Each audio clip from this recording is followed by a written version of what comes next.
You know what's pathetic? We are trapped in a generation of desperate men who think attraction is a skill they can download.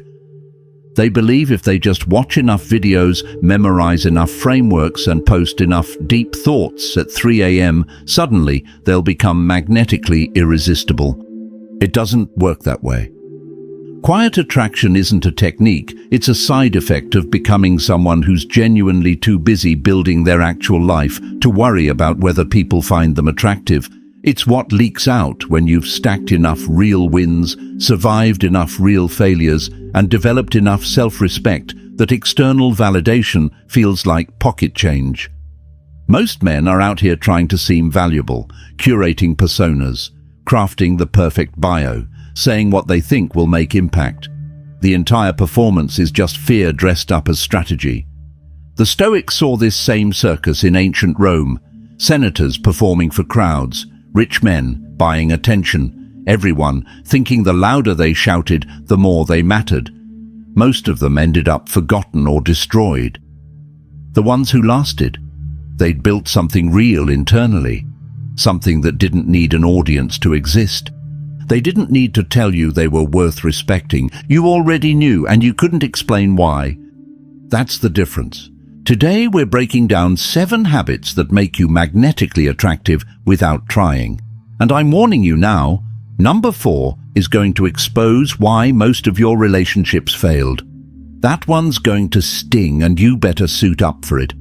If you're watching from the United States, drop the name of your city in the comments. I want to see where the men willing to do hard internal work are actually located.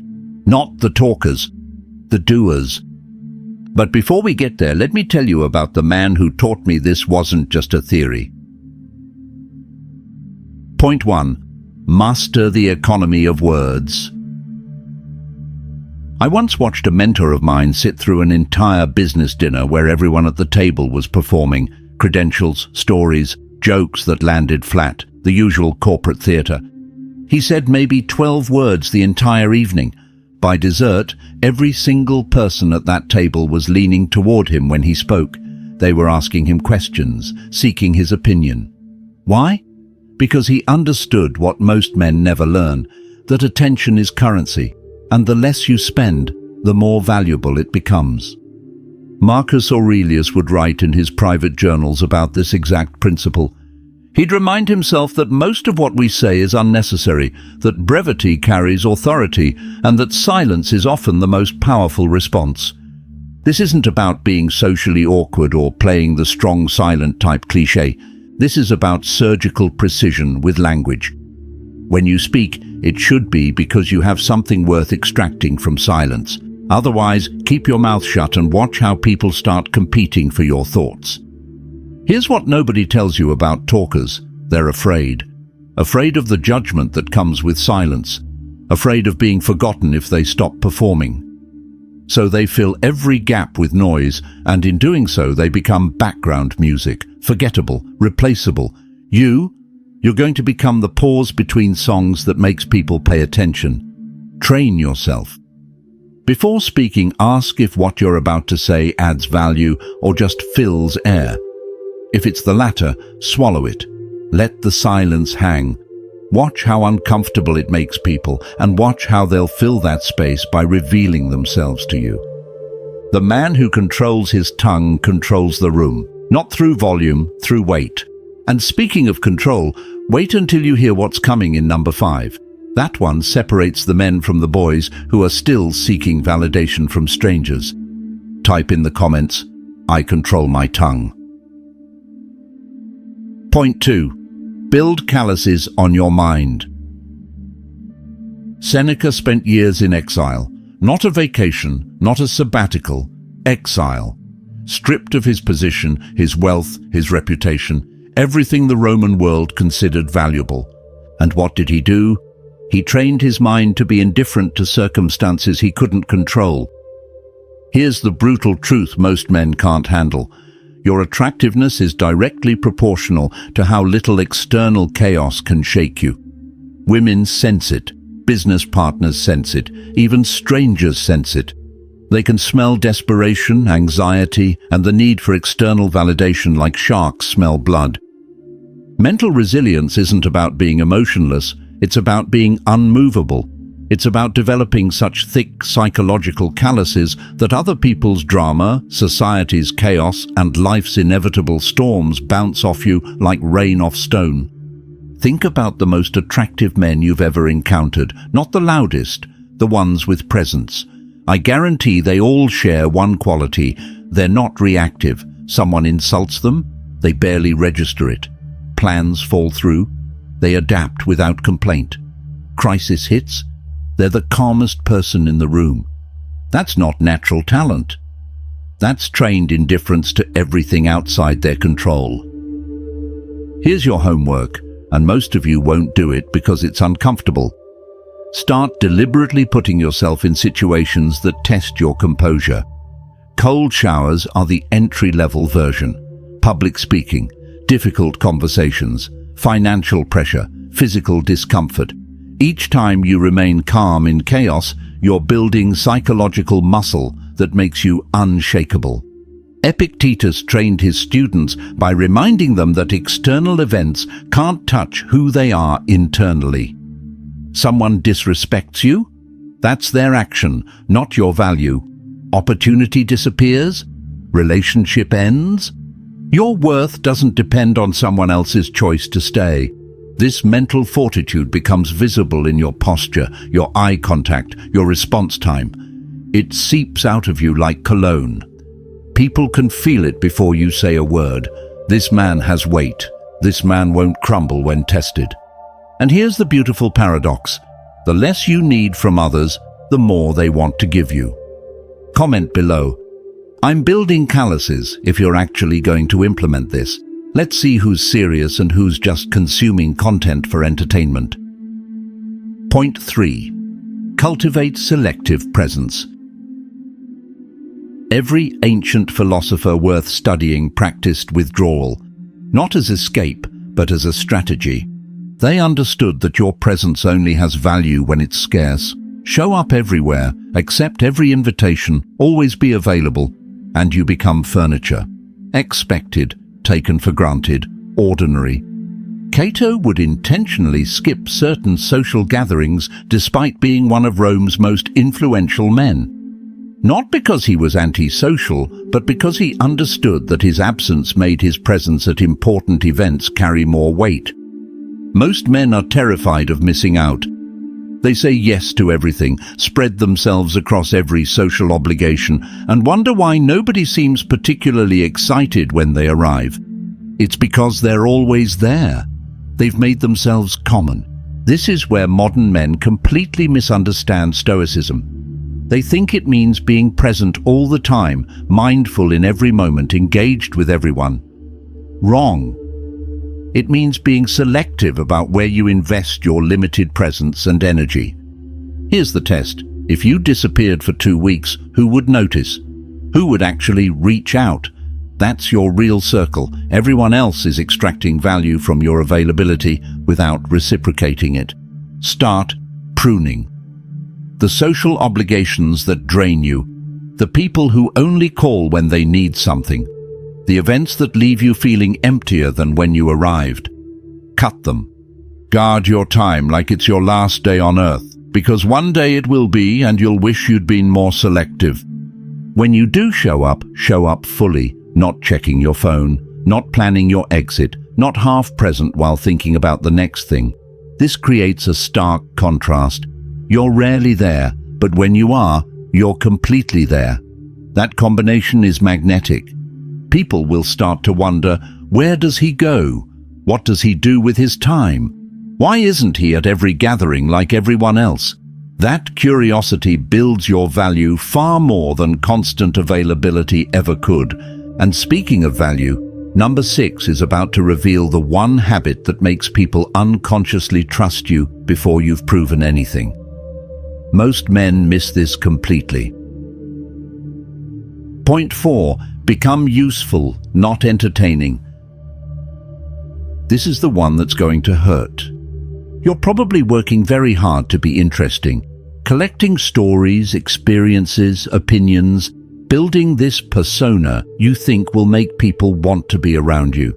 And you're wondering why your relationships feel transactional, why people seem engaged in the moment but never follow up, why you feel like you're always performing. Here's why. You've confused entertainment value with actual value. The Stoics would look at modern social dynamics and immediately recognize the problem. Marcus Aurelius constantly reminded himself to focus on being useful rather than seeking admiration. Useful to himself through self-improvement, useful to others through competence and reliability. Most men today are collecting traits like Pokemon cards. I need to be funny. I need to be well-traveled. I need to have interesting hobbies. They're building a highlight reel, not a foundation. Real attraction comes from competence, from being the person others call when something important needs handling, from having skills that solve problems and create value.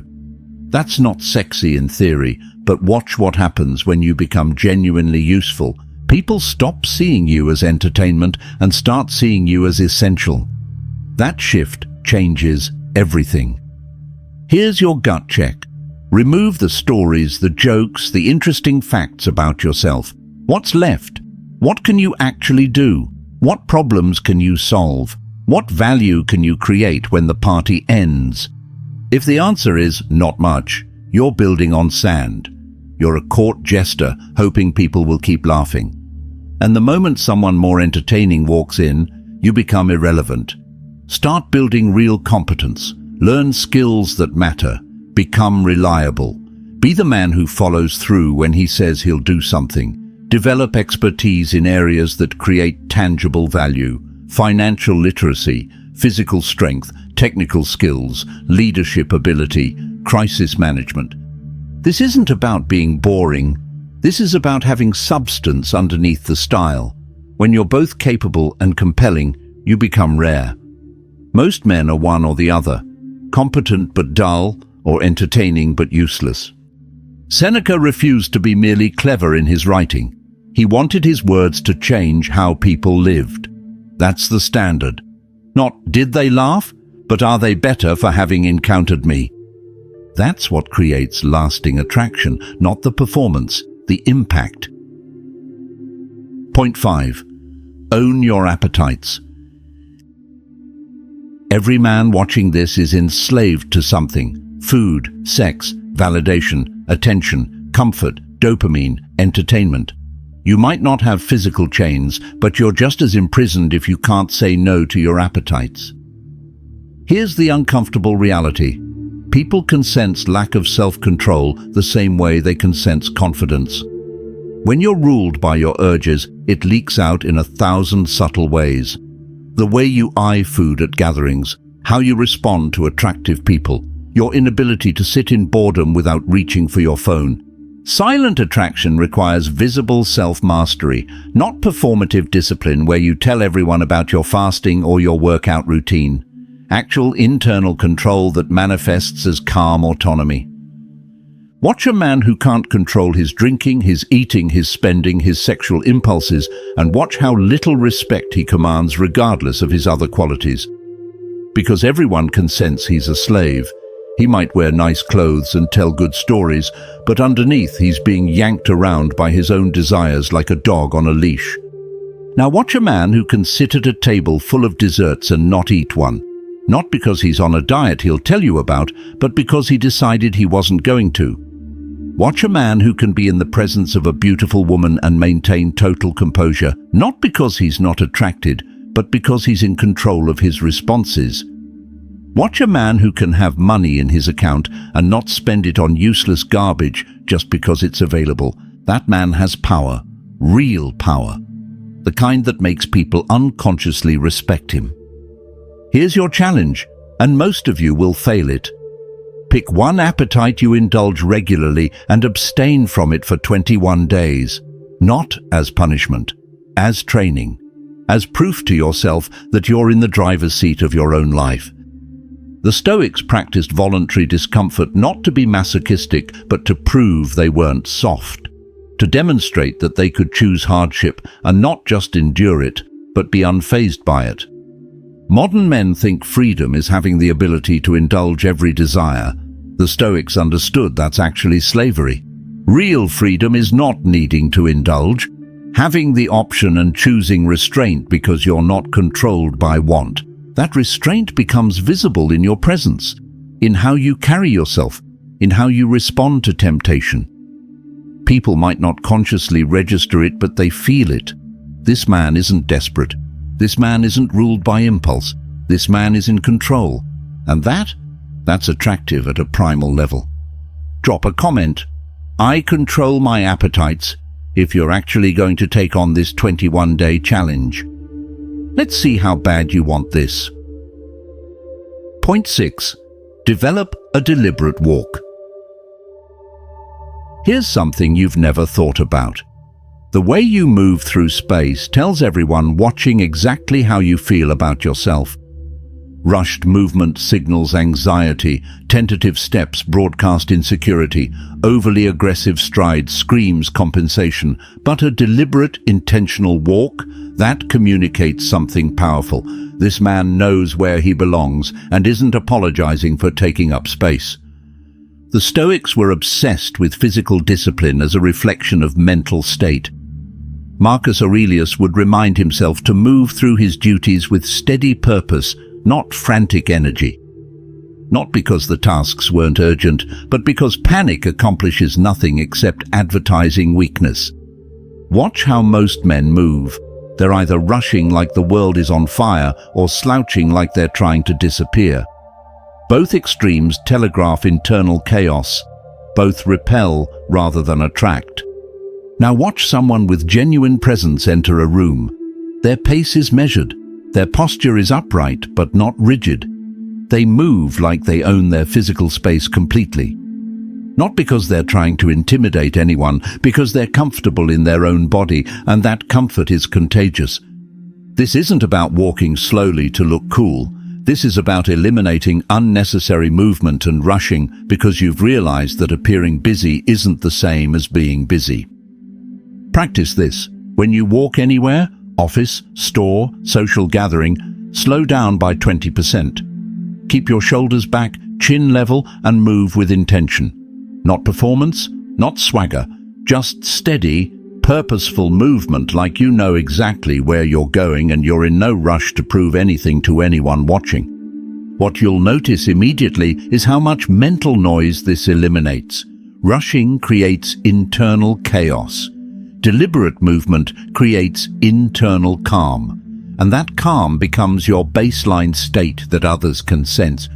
People register this unconsciously. They can't explain why, but they feel more at ease around you. Why? Because your energy isn't chaotic. You're not radiating the frantic energy that exhausts everyone around you. You're solid, grounded, present. And here's the part nobody talks about. This physical practice actually changes your mental state. You can't maintain rushed, anxious thinking while walking deliberately. The body and mind are connected. Control one and you influence the other. So start with your walk. Make it deliberate. Make it yours. Make it communicate without words. I know exactly who I am and where I'm going.